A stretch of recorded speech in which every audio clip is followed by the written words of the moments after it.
Bom dia, pessoal.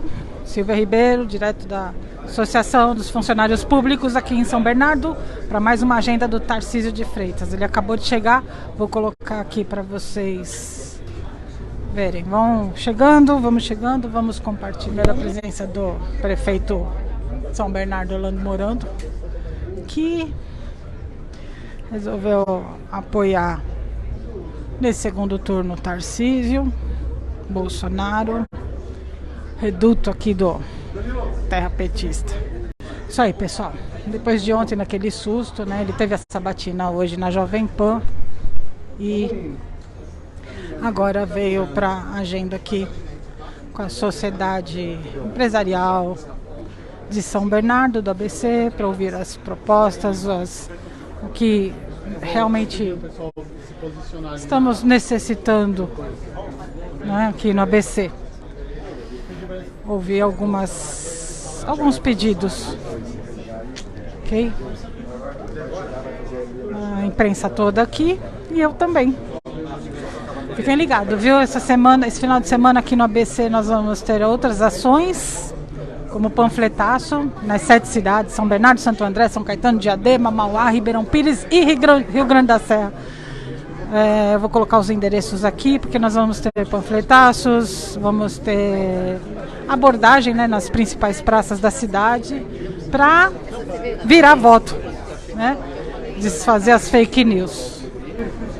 Chegou o Tarcísio, vamos acompanhar, vocês já sabem como que é. Imprensa aqui. Opa. Vou colocar mais para cima.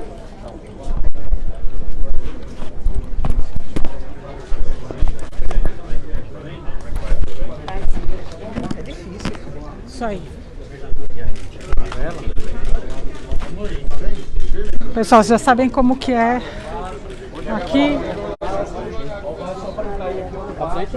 Opa.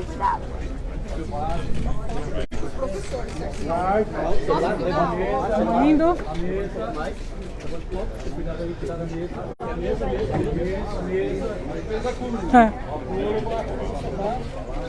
Estamos indo.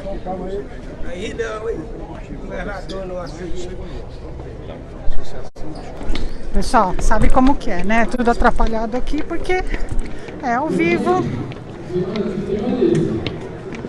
E nesse momento, estamos chegando aqui na Associação dos Funcionários Públicos de São Bernardo do Campo, o próximo governador do estado de São Paulo, Tarcísio de Freitas. Isso aí. Ele chegando aqui na associação. O prefeito do município de São Bernardo do Campo, Orlando Morando. A primeira dama e deputada estadual reeleita, o vice-prefeito e deputado federal eleito. A gente vai no ritmo aqui, pessoal, sabe como é, né? Nosso Tarcísio de Freitas chegando aqui em São Bernardo.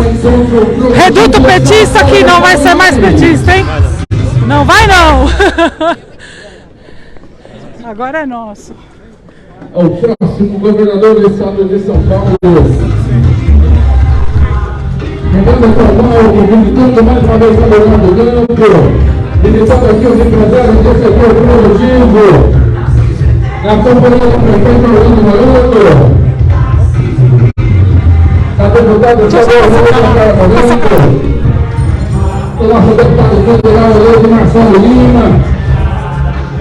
Agora sim, eu convido para Fala, Orlando Morando, apoiando o governador Tarcísio de Freitas,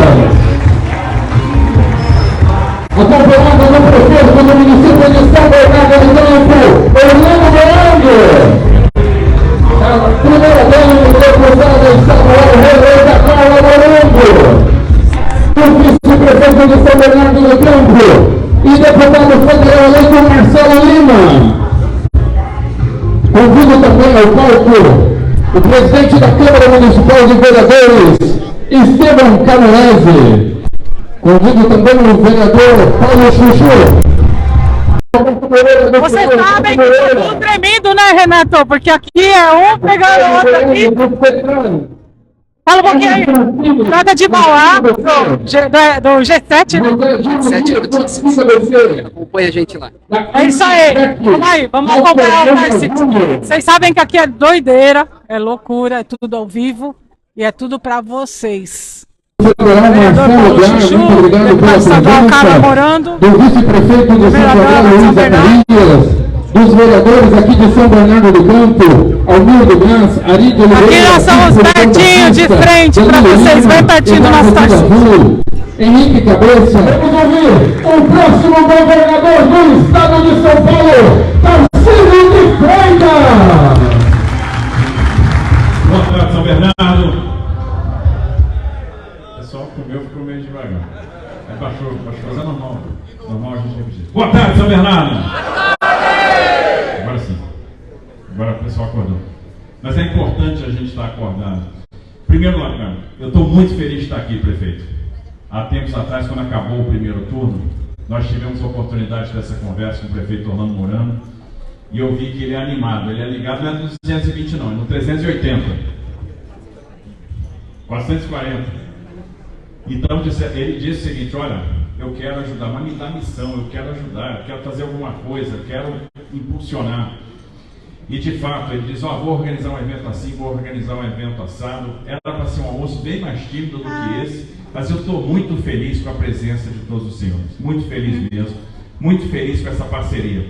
Queria agradecer aqui ao deputado Marcelo, agradecer a deputada Carla, a primeira-dama de São Bernardo, deputada reeleita brilhantemente. No seu nome, deputada Carla, quero cumprimentar todas as mulheres aqui presentes, cumprimentar os vereadores, Estevam, Paulo Chuchu, e no nome de vocês, toda a Câmara de Vereadores de São Bernardo, representar toda a representação dos sindicatos aqui presentes e todo o setor produtivo, todos vocês que acolheram esse chamado, vocês que estão nos dando essa oportunidade de falar, de discutir sobre o futuro do ABC, sobre o futuro do Estado de São Paulo e sobre o futuro do nosso Brasil. Nós temos aqui representantes de todo o ABC, e vou cumprimentar todo mundo que não é de São Bernardo, na pessoa do nosso vice-prefeito de Santo André, Luiz Zacarias, pessoa que esteve do meu lado aí também nessa primeira fase da campanha. E nós conversamos bastante, e é o primeiro compromisso que a gente fez aqui com São Bernardo, com o prefeito Orlando.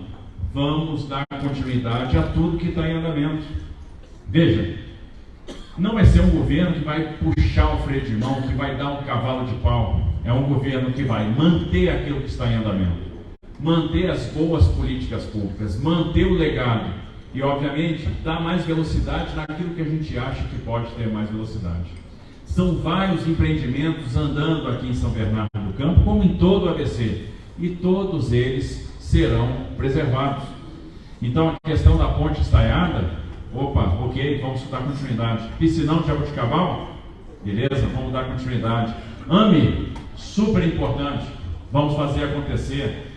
Estou acompanhando a luta da deputada Carla na questão da política pública do espectro autista. Então, um centro de excelência para tratar da questão do autismo, porque quanto mais cedo houver o diagnóstico, quanto mais cedo houver o tratamento, mais independente o autista será. Então, uma luta relevante, e nós vamos tornar essa luta uma realidade aqui em São Bernardo. Então, vamos atuar muito também na área da saúde. BRT, vamos fazer sair do papel, e mais do que isso, tirar do papel a linha 20, a ligação da Lapa para São Bernardo do Campo, do metrô. É fundamental que o ABC tenha metrô. Então, vamos fazer o projeto imediatamente e vamos tornar esse metrô uma realidade. Temos outros investimentos na saúde para fazer no ABC, o Hospital Nardini, o Hospital Mauá, tem a estação, o Hospital Mário Covas, o Nardini Mauá, o Hospital Mário Covas. Nós temos a questão importante da conclusão do Rodoanel, que vai atender a todos. Tem uma questão da estação Pirelli, ou seja, temos compromisso com o ABC, vamos trabalhar em prol do ABC. Mas nós temos questões que são fundamentais e que o ABC, obviamente, estará contemplado. Quando a gente pega o nosso plano de governo, ele está calcado em dois grandes pilares. O primeiro pilar é o pilar social.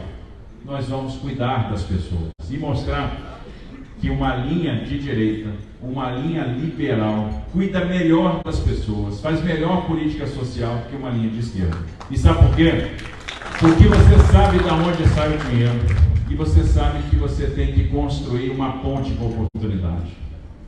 Vamos trazer a segurança de volta. É fundamental a gente recuperar a segurança, a percepção de segurança, para trazer junto o investimento. Não existe progresso sem ordem. Então a questão da segurança é fundamental. E vamos investir muito na educação, porque investir na educação é investir no futuro.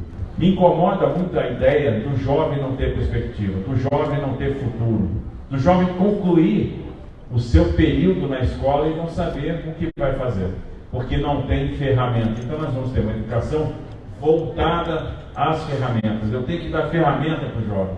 Eu tenho que entender o que o mercado está exigindo para poder dar perspectiva. É o que todo pai quer, é o que toda mãe quer. Cada jovem que a gente abre uma oportunidade, cada jovem que a gente estabelece o encontro dele com o mercado de trabalho, é um jovem a menos no crime. Ontem a gente teve um episódio lá em Paraisópolis, e o saldo do episódio, um jovem baleado. Uma família que perdeu um ente querido por crime.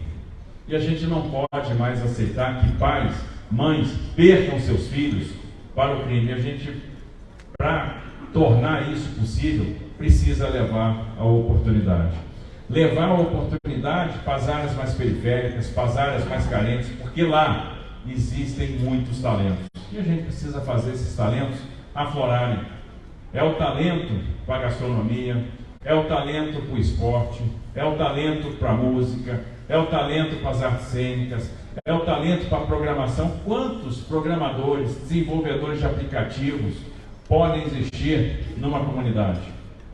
Quantos empreendedores existem numa comunidade? Cada comunidade dessa tem 10 mil, 11 mil, 12 mil negócios. São pequenos empresários que precisam do crédito, precisam da capacitação para prosperar.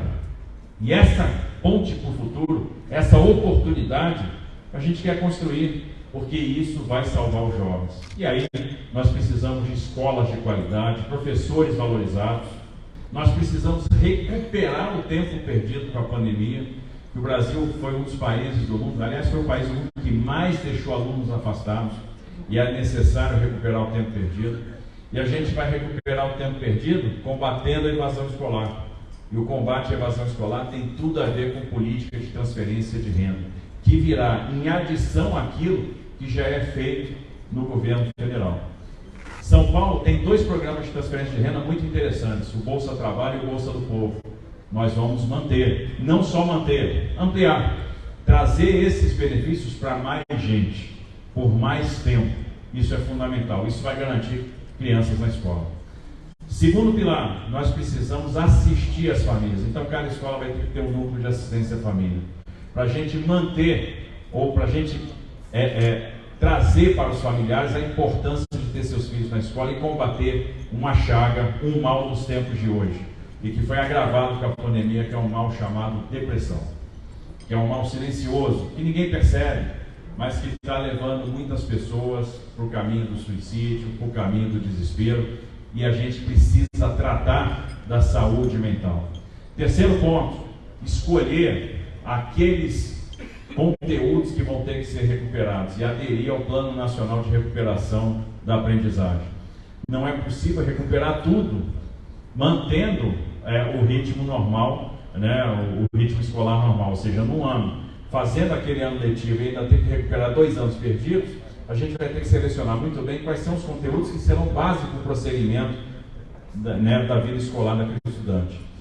E o quarto pilar, se a gente vai recuperar conteúdo, nós vamos ter que trabalhar num híbrido de ensino à distância e ensino presencial. E para isso é fundamental que a gente tenha escolas conectadas. Aproveitar todo o investimento que vai ser feito em 5G para trazer essa conexão, para conectar todos numa rede e fazer com que a gente possa construir conteúdo de qualidade que vai ser disseminado para cada canto do estado.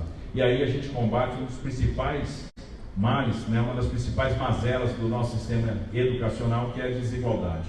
A gente tem que ter a garantia, a certeza que vai levar conteúdo de qualidade a qualquer canto do estado. O aluno do Vale do Paraíba tem que ter acesso ao mesmo conteúdo, ao mesmo conhecimento do aluno do Vale do Ribeira, do Oeste, da Alta Paulista, do ABC ou do centro da cidade de São Paulo. Então esse esforço tem que ser feito. Vamos ter que investir muito em capacitação profissional. E aí dá continuidade ao que está acontecendo hoje. Houve uma grande ampliação das escolas de tempo integral. A gente precisa de mais escolas de tempo integral e fazer com que cada escola de tempo integral se transforme num centro de formação profissional. Isso vai ser feito em parceria com o Centro Paula Souza, com a Zetex, isso vai ser feito em parceria com a iniciativa privada, e a gente tem que abrir oportunidades, né? Fazer alguma coisa parecida com o que é feito hoje no Sistema S. O problema do Sistema S é que não consegue ofertar vaga para todo mundo. Nós temos escolas de excelência, mas a oferta de vagas ainda é pequena. A gente não consegue atender nem de longe a demanda que nós temos pelo ensino profissionalizante. E nós temos que usar a rede de ensino médio para fazer a formação profissional. E aí com uma novidade, que é o programa de Jovem Aprendiz, onde a gente vai estender o programa de aprendizado para micro e para pequena empresa, com o custo do estágio subsidiado pelo Estado. Aí a gente abre a porta do mercado de trabalho para o jovem. Muitas vezes o jovem não consegue ingressar no mercado de trabalho porque não tem experiência. Essa experiência nós vamos dar. Essa porta nós vamos abrir, fazendo com que o jovem possa trabalhar, possa ser incorporado numa micro e numa pequena empresa. Por isso, essa extensão do programa de aprendiz, com o Estado subsidiando o curso. Essa é a maior garantia que a gente pode dar para um pai, para uma mãe. A gente está tirando o filho do caminho do crime, do caminho das drogas e entregando ele no caminho do mercado de trabalho. Então, isso é fundamental. A quarta questão é investimento pesado em infraestrutura. E aí é concluir obras que estão em andamento, concluir obras que de repente não andaram, obras que estão paralisadas, como o Rodoanel. O Rodoanel é uma prioridade. Expansão do metrô é uma prioridade. Trens intercidades é uma prioridade. E a gente tem que fazer com que esses empreendimentos saiam do papel. A gente pode, por exemplo, já no ano que vem, licitar o trem Campinas-São Paulo. Porque um grande esforço que precisava ser feito para reduzir o investimento já está feito. Vai a renovação da linha da MRS e a renovação da Malha Paulista. O metrô do ABC tem que se tornar uma realidade, assim como a expansão da linha 4, a expansão da linha 15, né, a chegada do metrô em Guarulhos. Então a gente vai investir muito na expansão do transporte ferroviário na região metropolitana de São Paulo. E obviamente nós temos muitas oportunidades, muitos empreendimentos de infraestrutura que precisam ser discutidos.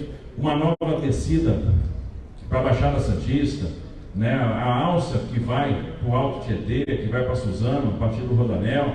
Então tem empreendimentos que são fundamentais. O alívio no trânsito com as marginais da Santos Dumont, da Ademar de Barros, na região de Campinas. Enfim, tem muita coisa para se fazer na área da infraestrutura, e a infraestrutura gera emprego. Uma coisa que é particularmente importante para o ABC, está na Baixada Santista, é Porto de Santos. E aí são os investimentos no Porto de Santos que vão ser necessários, né, para aumentar a capacidade portuária.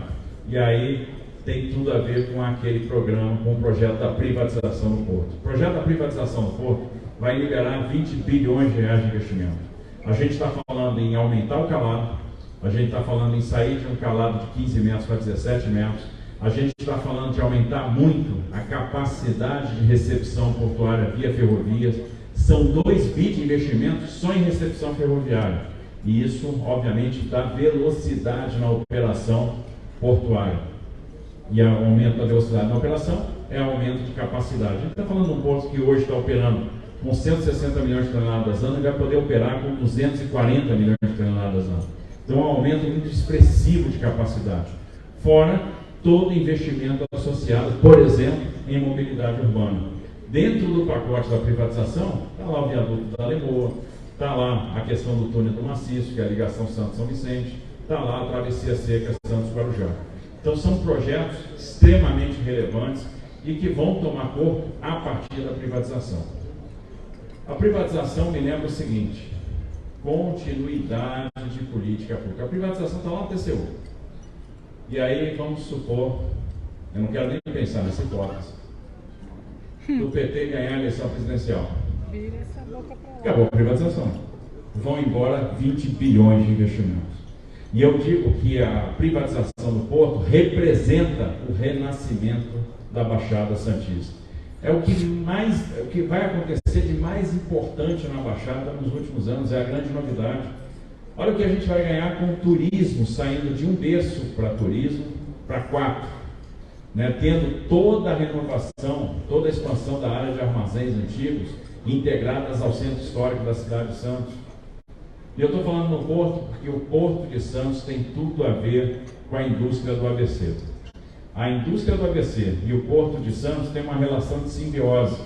E a gente precisa aumentar a capacidade do Porto para atender melhor a indústria daqui. Então o Porto de Santos é fundamental para o ABC. E obviamente, está entre as nossas prioridades e a gente precisa trabalhar em conjunto com o governo federal. O alinhamento do governo do Estado com o governo federal é muito importante. É fundamental, porque isso tem o poder de garantir mais recursos para a saúde, mais recursos para a educação, integração na área da segurança pública. Monitoramento, quando a gente fala em segurança pública, de pontos críticos, é fundamental. Monitorar portos, aeroportos, por mais que sejam instalações federais, os acessos são estaduais. Então, é a parceria governo federal e governo estadual que vai nos permitir um bom monitoramento de instalações que são ponto de saída de drogas e ponto de chegada de armas. É um compartilhamento de informações, de inteligências que vai nos ajudar a combater quadrilhas de receptação, que vai nos ajudar na asfixia financeira do crime organizado. Então, só tem combate ao crime organizado se tiver alinhamento do governo federal com o governo estadual. Por isso é tão importante ter esse alinhamento. Eu ouvi o prefeito dizendo aqui o que foi a gestão do PT em São Bernardo do Campo, que foi o berço do PT. E eu espero que agora seja o cemitério do PT. Eu estou falando que ele não quer o PT em São Bernardo, mas também não. E ele não quer que viveu na pele o PT do estado de São Paulo. Nós também não. E eu vou além. Eu também não quero o PT no Brasil. E é interessante que a gente não consegue ver nada de bom no discurso que está sendo apresentado. Eu tinha 14 anos quando a gente teve a primeira eleição presidencial pós-redemocratização. E o discurso dessa turma é o mesmo de quase 40 anos atrás. É o mesmo, não mudou nada. O mesmo discurso fácil de vender facilidade. Agora é interessante, quando essa turma esteve no poder, eles podiam ter acionado as alavancas do crescimento econômico. As razões pelas quais o Brasil não apresentava um alto crescimento estrutural. Eles tinham tudo para fazer o Brasil dar um salto. E naquela época, o vento soprava a favor. Naquela época, a gente teve boom de commodities. Naquela época, a relação dívida-PIB era de 35%. E o que eles fizeram? Nada. Eles perderam todas as oportunidades. Nós perdemos a oportunidade de ter uma reforma da Previdência. Perdemos a oportunidade de ter uma reforma trabalhista. Perdemos a oportunidade de avançar no saneamento básico. Não fizeram nada no saneamento. Entregaram o Brasil com 30 milhões de brasileiros sem água potável e 100 milhões de brasileiros sem coleta e tratamento de esgoto. Falaram tanto em reforma agrária e não entregaram nada em termos de título de terra. Na verdade, foram escravizando as pessoas. Entregaram para nós um cemitério de obras oriundas do tal PAC, do Programa de Aceleração do Crescimento. 14 mil obras paradas. Metade delas foi entregue agora, nesse último período. Deixaram de fazer investimento consistente na educação. Porque observe, apesar do Brasil investir 6% do PIB em educação, e a mesma coisa que qualquer país do mundo desenvolvido investe, nós não avançamos em termos de indicadores. Continuamos nas últimas posições no PISA. Ou seja, faltou eficiência no gasto. Faltou resultado. Deixaram de fazer investimento consistente na infraestrutura. Não avançamos na infraestrutura, não avançamos no transporte ferroviário. Nem poderia. O dinheiro da Valec, o dinheiro da Norte-Sul foi roubado, o dinheiro da FIOL foi roubado. O dinheiro das refinarias, prêmio do Maranhão, prêmio de Pernambuco, prêmio do Ceará, Fortaleza, a Abreu e Lima, Compérdia, foi roubado. E a gente viu os maiores escândalos de corrupção da nossa história. E hoje, Tem muita gente que considera que isso tudo não aconteceu, ou foi absolutamente normal. Não avançaram nada na questão do in-business, na questão da liberdade econômica, na desburocratização, na facilidade de se fazer negócio. E aí vem o discurso fácil, vai todo mundo ser feliz, vai todo mundo comer picanha e tomar cerveja, e eu não sei como. E ele mesmo disse que não sabe como. Observe que o Brasil, nesses últimos anos, passou por uma recessão brutal na Argentina, que subtraiu exportações da nossa indústria. Enfrentou o desastre de Brumadinho, que além da tragédia humana, afetou em cheio o setor mineral, que é um setor importante da nossa economia. A Vale é a maior exportadora brasileira. Afetou, nós tivemos a crise do Covid, que é a maior crise que a nossa geração já se deparou.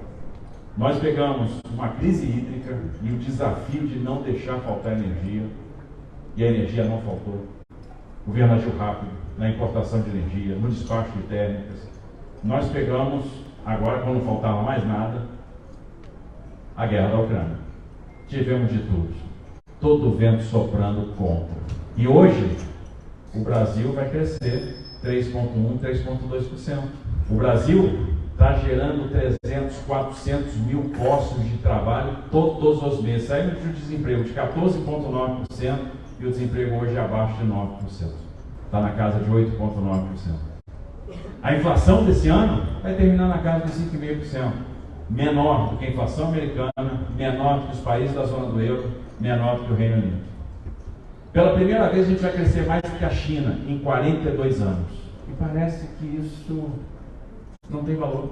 É um paradoxo, porque nunca foi tão fácil escolher um caminho e nunca foi tão difícil convencer as pessoas disso. As pessoas estão sendo movidas pela estética, por simpatia. É complicado decidir o futuro do Brasil por simpatia, por estética. Quando eu vejo o discurso do PT, eu fico procurando, cadê a substância? Cadê o grande projeto? Como é que o brasileiro vai comer picanha e vai tomar cerveja? Eles não sabem. Eles não sabem. Eles não sabem fazer. Nunca fizeram. Quando tiveram chance de governar, foram mal. Basta ver quantas prefeituras o PT já teve no estado de São Paulo e quantas tem hoje. Onde passam, fracassam. Onde passam, vão mal. E a gente não pode permitir que essa turma volte. Porque nós daríamos vários passos para trás. É igual jogar jogo de tabuleiro, aquele jogo da vida, que você gira a roleta, aí cai 10, aí você vai lá e anda 10 casas. Aí você cai naquela casa, você bateu o carro, volte 5. Volte para o início. É mais ou menos isso. O PT voltar ao poder é você volta várias casas, volte para o início. Volta para o início do jogo. A gente vai perder essa brincadeira 15, 20, 30 anos. E a gente não pode perder essa oportunidade que nós temos hoje, que é a oportunidade da reindustrialização. O mundo tomou um grande susto com a crise do Covid. Tomou um grande susto com a guerra da Ucrânia. E as empresas vão mudar de destino. As cadeias globais de produção vão se redesenhar. E aí nós temos a oportunidade de trazer negócio para o Brasil. E para trazer negócio para o Brasil, nós temos que mexer as alavancas corretas. Se a gente der um passo numa linha anti-business agora, a gente vai perder uma grande chance. Então a gente tem a oportunidade de escolher. O que a gente quer? Prosperidade ou atraso? Estado ou livre iniciativa? Investimento privado ou investimento público? Da onde a gente não sabe de onde vai sair o dinheiro. E eu fico me perguntando, como é que essa turma vai governar com o Congresso todo à direita? Nós vamos ganhar mais 4 anos de dor de cabeça, ao invés de ter mais 4 anos de paz, de prosperidade, de crescimento. É isso que está em jogo. Por isso, não basta agora sair daqui e dizer, estou convencido, nós vamos de Tarcísio 10 e Bolsonaro 22. E lembrando, tá, gente, meu número é 10, porque no primeiro turno eu perdi 521 mil votos de gente que queria votar em mim e votou 22. E aí anulou o voto para governador. 521 mil. Faz falta. Eu sempre me perguntei por que o astronauta tinha tido mais voto que eu. Descobri, foi por causa disso. Não basta sair daqui convencido. Nós temos agora que convencer a turma. Nós temos que trabalhar muito. Faltam poucos dias de esforço para a gente convencer aqueles que estão indecisos, para a gente convencer aqueles que estão à nossa volta. E eu digo para vocês uma coisa, vai valer a pena. Vai valer a pena a gente fazer uma aliança com a prosperidade. Vai valer a pena a gente fazer uma aliança com o futuro. Isso vai ser bom para o ABC, isso vai ser bom para São Paulo, isso vai ser bom para o Brasil. E eu não tenho dúvida disso. Por isso eu conto com vocês, para que a gente trabalhe muito nesses últimos dias e a gente possa, de fato, optar pelo caminho da prosperidade, não o caminho do atraso. Optar pelo caminho pro-business, não anti-business. Optar pelo caminho de quem vai gerar emprego. E a gente sabe a fórmula para gerar emprego. É mexer as alavancas corretas. O não sei é do outro lado. Aqui a gente sabe fazer, a gente vai fazer e eu conto com vocês. Muito obrigado, vamos juntos, vamos voltar. Eu queria que o senhor falasse um pouco a respeito do tiroteio que aconteceu ontem. Acho que o senhor não chegou a encontrar com a imprensa depois disso. O que o senhor considera que foi aquilo? Um atentado, uma intimidação ou nada? Para mim foi uma tentativa de intimidação. Eu acho que o pessoal se surpreendeu com a nossa presença ali. A gente notou a circulação de olheiros, pessoas que estavam em motocicletas. Eram 4 motocicletas com 2 pessoas em cada uma das motocicletas, e as pessoas ficaram incomodadas com a nossa segurança que estava no térreo do prédio onde a gente estava. E eles começaram a fazer perguntas, filmaram, fizeram fotos, registros, saíram e voltaram depois armados, e aí é que começou a troca de tiros. E a gente teve uma ação muito rápida, muito profissional da Polícia Militar, que conseguiu estabelecer a segurança e permitir até a nossa exfiltração do local. Isso é o que o senhor acredita, mas a Polícia Militar e a Secretaria de Segurança Pública ainda não deu um parecer exatamente do que foi. Eles estão investigando. Eu acho que agora está nas mãos que tem que estar. Eles estão com o inquérito aberto, estão fazendo investigação, perseguindo aí, a procura de criminosos que estiveram presentes na ação de ontem. Eu acho que a prisão dessas pessoas, a parte de depoimentos, a coleta de informações é que vai permitir a elucidação completa do caso. Eu estou passando a minha percepção, mas eu acho que é possível que eles concluam a mesma coisa. Houve um incômodo com a presença lá. Vai trazer o metrô para o ABC. Como é possível fazer isso, tirar isso do papel? Dando o primeiro passo. Você só chega no último degrau se você der o primeiro passo. Primeira coisa, fazer projeto. Então é pegar... Qual é o nosso desejo? É fazer uma linha da Lapa para São Bernardo do Campo. Vamos começar imediatamente a fazer o projeto de engenharia. Vamos trabalhar nesse projeto, uma vez o projeto pronto, vamos ver qual é o melhor modelo para botar o projeto de pé rapidamente, seja via da parceria com a iniciativa privada ou do investimento público. Última agenda aqui no ABC, o senhor pretende voltar? Se voltar, pretende ainda trazer o presidente Jair Bolsonaro? E me lembro na última vez que o senhor falou que se encontrasse o José Serra ia tentar reverter o voto Darcy Lula, enfim. Como é que pode ainda nessa reta final? Porque tem muita gente que fala que vai votar no senhor para governador e no Lula para presidente. Como reverter esse voto? Eu sou obstinado, Se eu encontrar um cara que declara voto no Lula, eu vou conversar com ele até ele mudar. 50% de não já tem. Nós estamos crescendo, o presidente vem crescendo. Não sei, se for possível, sim. Obviamente a gente está fazendo esse trabalho aí de convencimento, a gente está observando um crescimento consistente do presidente aqui em São Paulo, assim como está acontecendo em Minas, está acontecendo no Rio. Como eu falei lá atrás, a gente saiu do primeiro turno com uma maioria política. E agora a grande missão é transformar essa maioria política em maioria eleitoral. E é esse trabalho que está sendo feito, está funcionando, e eu acho que a gente vai chegar aí muito competitivo no segundo turno. Com essa chegada de novos 38 prefeitos que estão te apoiando, mais de 12 partidos. O senhor praticamente, se for eleito, não terá nenhuma posição. Como o senhor faz essa leitura para a governabilidade? Fundamental. Observe que hoje, com a coalizão que foi formada, a gente tem 2/3 da Assembleia. Então isso é fundamental para aprovar projetos, para aprovar reformas, para colocar a política pública realmente para funcionar, para andar com um apoio consistente na Assembleia Legislativa. Então é fundamental para a governabilidade, e essas alianças que foram construídas nos permitem dar um passo além. É sinal que, havendo a eleição, a vitória sendo confirmada no segundo turno, A gente vai ter tudo para fazer um bom governo com uma harmonia entre o Poder Executivo e o Poder Legislativo, que é fundamental. Candidato, amanhã o senhor tem um encontro com as mulheres, né, junto com a primeira-dama Michele Bolsonaro. Na quinta, o presidente vem para fazer esse encontro com prefeitos. Qual a avaliação, qual a expectativa desses grandes eventos que vão acontecer na capital? Acho que são eventos importantes, são eventos que têm o poder de mobilizar muito. Eu acho que a gente vai ter a oportunidade de conversar com as mulheres, passar uma mensagem positiva, passar uma mensagem de esperança, de compromisso com a família e vamos falar com os prefeitos também. Os prefeitos, eles têm muita capilaridade, são lideranças políticas aqui no estado, eles estão em contato com a base, estão em contato com o cidadão, as pessoas moram nas cidades. E usar essa liderança e essa capilaridade, esses braços, nessa reta final é fundamental. Então, a gente contar com esse apoio expressivo dos prefeitos vai nos permitir uma arrancada nessa reta final aqui no estado de São Paulo. Você espera lá na quinta-feira? Se for possível ter os 530 e poucos aí que estão nos apoiando já, nós vamos fazer todo esforço para que todos estejam. Mas vamos ver se a gente coloca mais de 500 prefeitos. Porque com essa chegada de novos apoios, provavelmente aumente, esse apoio dos prefeitos que ainda estão indecisos, né?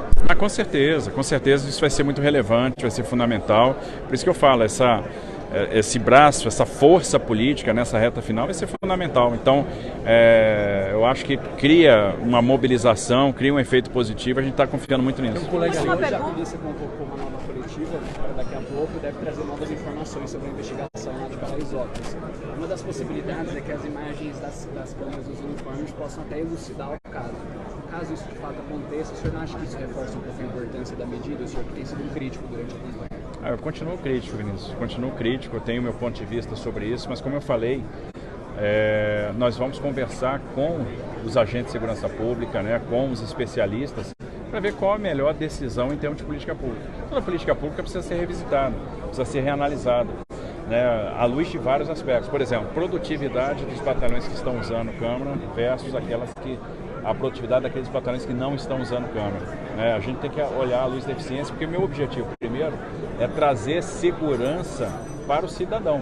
Eu não quero, por exemplo, um policial em situação de desvantagem em relação ao bandido. Agora, eu também não tenho dogma, não sou preso a convicções. Se convencido, eu volto atrás, não tem problema nenhum. Eu acho que é humano, eu vou ouvir especialistas, tenho minha posição crítica, continuo com a minha posição crítica e, obviamente, vou ouvir quem entende muito mais do que eu sobre esse assunto para tomar uma decisão. E esse caso de ontem não, absolutamente nada. Absolutamente nada. Obrigado. Dependendo do que o especialista fala, o senhor pode mudar de ideia? Claro, eu sempre estou pronto para mudar de ideia, já mudei várias vezes na minha vida. Olha só, eu passei 25 anos da minha vida trabalhando com infraestrutura. Virei ministro da infraestrutura e descobri que eu não entendia nada de infraestrutura. Tinha gente que entendia muito mais do que eu, e você aprende todos os dias. Então, a construção da política pública foi feita a várias mãos. Por exemplo, eu chamava o setor produtivo para opinar sobre as mudanças de marco regulatório que a gente entendia fazer sentido. E eles ajudaram muito a gente dar o melhor contorno para isso. Eu chamava os meus secretários, cada secretário meu entendia muito mais daquele assunto do que eu. E isso é muito bom, porque você sempre vai trabalhar com gente que sabe muito mais do que você sobre determinado assunto. E extrair o que essas pessoas têm de melhor, por isso que eu acho que a grande virtude do gestor é saber montar a equipe. Se você monta bom time, você tem tudo para ser bem sucedido. Obrigado. Falando sobre obra, fez várias críticas ao PT. Eu só queria entender, no debate do domingo, Lula disse que o senhor... Desculpa aí, pessoal, estou me ajeitando aqui. Bom, vamos lá. Por que eu fui trabalhar no DENIT no governo PT? Porque o DENIT estava vindo de 6 operações seguidas de Polícia Federal. O DENIT estava entregue à corrupção, que, aliás, é uma marca dos governos PT, uma característica dos governos PT. Nós tivemos Operação Mão Dupla, Via Ápia, Casa 101, Anjos do Asfalto. Tem nome para todos os gostos.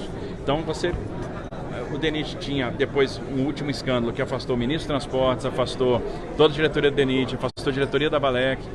Eu era coordenador geral de auditoria da área de transporte da CGU e fui para lá numa missão de intervenção. A gente tinha que resgatar a governança, resgatar a autoestima e botar aquela autarquia para funcionar. Então, o que me motivou aí para o DENIT foi a missão.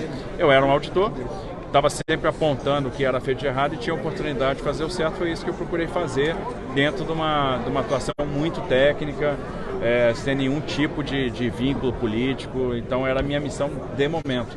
Portanto, fui convidado para permanecer no DENIT depois do primeiro mandato e quando começou o segundo, e fiz uma opção por não voltar. E aí uma convicção pessoal, entendia que a minha missão ali de resgate e governança já estava cumprida. Valeu, gente. Obrigado. Obrigada, governador. Não sei se vai querer almoçar, tem almoço preparado aí. Vamos cumprimentar as pessoas. Aqui com o Tarcísio.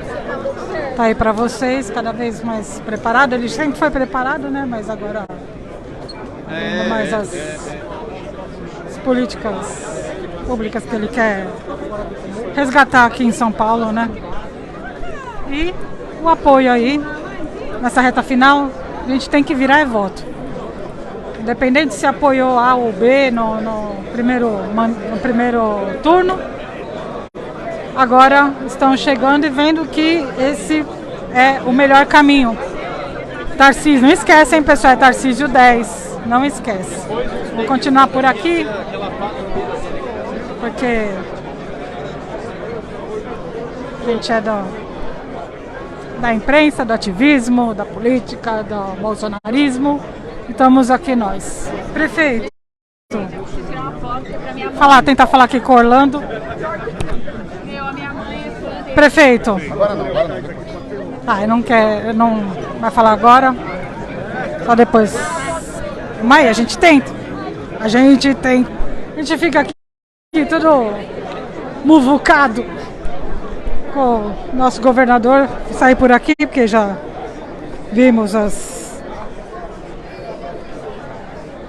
a entrevista com ele, né? O que foi perguntado sobre ontem, sobre as políticas públicas aqui no ABC.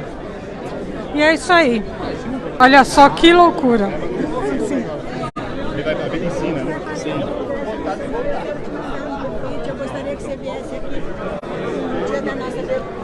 Olha só que loucura que é quando o nosso Tarcísio da massa vem pra cá, pra ABC. Bom, é isso aí, pessoal. Vou parando por aqui. Já vimos o discurso do Tarcísio, já vimos a coletiva. Quanto mais votos nós virarmos, melhor. Independente se apoiou ou não no primeiro turno, nós precisamos virar votos. Ok, pessoal? Então faça a sua parte, compartilhe essa live, curta, comente, mostre para os seus indecisos, né, o que está em jogo e vamos aí. Sem ataques, sem ofensas, vamos só conseguir virar os votos, tá? Tarcísio 10 aqui em São Paulo, Bolsonaro 22 no Brasil. Estamos precisando para não retroceder, tá bom, pessoal? Um abraço para vocês, tchau, até a próxima. Lá talvez eu volte daqui a pouco. Tchau.